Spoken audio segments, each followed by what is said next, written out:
The first step in creating these training videos for Datastax was recording the voiceover, since we found it was too hard to both read the script and perform the on-screen drawing portions at the same time without going really slowly. Once the voiceover was recorded, we performed the live drawing parts while listening to the voiceover. I could then sync up the video to the recorded track and edit the takes together. Take a look at a sample. This diagram shows the commit log and mem table structures as data is being written. Later, when the mem table becomes full, the data in the mem table will be written to a new SS table on disk. At the same time, the relevant entries will be removed from the commit log, and the mem table will be cleared. If for some reason there is an issue that causes the node to go down, data that was still in the mem table will be lost. When Cassandra starts up again on the node, the data will be recovered from the commit log. This is the only time the commit log will be read from.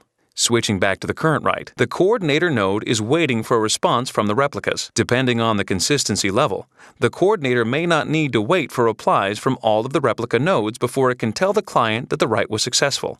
I had to use several visual effects to make the final videos look as good as they do. The camera had to be mounted upside down relative to the screen, so the first step was rotating the footage approximately 180 degrees. Then I removed the camera shaking by motion tracking one of the black X's around the edge of the screen, and then using image stabilization to cancel out the movements.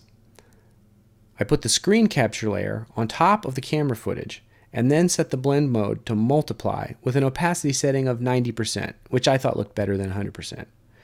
I resized the camera layer to get it aligned with the screen capture layer as closely as I could, using a test pattern at the start of each video clip. The grid was essential to getting the alignment done quickly and accurately. I then removed the lens's barrel distortion using the mesh warp effect. Next, I made the screen brightness uniform by brightening up this area using a mask and an exposure effect on an adjustment layer affecting the camera layer only. Finally, I brightened up the whole image using the exposure effect on the camera layer to make the picture brighter and more colorful.